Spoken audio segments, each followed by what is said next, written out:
হ্যাঁ, যে গাছটা দেখতেছেন এটা এটা স্ট্যাপিলিয়া সম্ভবত এই গাছটার নাম।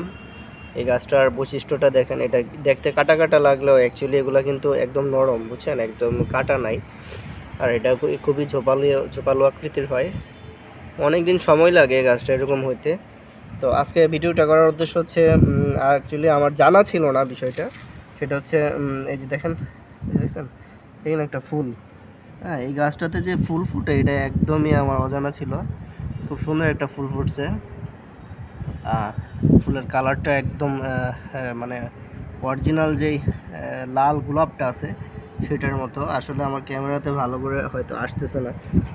ওই যে নিচে আরেকটা ফুল দেখেন, এখানে এই যে সাদা, এই লালের মধ্যে, সরি খয়েরির মধ্যে এরকম মানে সাদা সাদা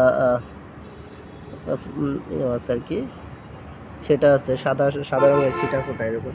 আরও কিছু কলি দেখা যাচ্ছে গাছটাতে, ওই যে এখানে কিছু কলি আছে। তো মনে হয় 2-1 দিনের মধ্যে ফুটবে এগুলা। এটা ফলো রাখতে হবে। গাছের ফুলটা খুব ভালো লাগছে আমার কাছে, সেই জন্যই ভিডিও করা। আর সবচেয়ে মজার কথা যেটা, এটা আসলে অনেক দিন যাবত আমার বাসায় ছিল, মানে বারান্দায় রাখছিলাম অনেক দিন। তারপর দেখি যে তারপর আমি ভাবছি হয়তো বা এরকম ডাল হবে, আর কিছু না, জাস্ট ডালটাই আসলে আমার কাছে অনেক ভালো লাগতেছিল। যে এই গাছের যে আকৃতিটা এটা অনেকটা ক্যাকটাসের মতো। তো এটাতে যে ফুল হয় এটা একদমই আমার অজানা ছিল। তো আজকে এই বিষয়টা দেখে খুবই সারপ্রাইজড, সেই জন্যই শেয়ার করা আর কি আপনাদের সাথে। ভালো থাকবেন সবাই, আল্লাহ হাফেজ।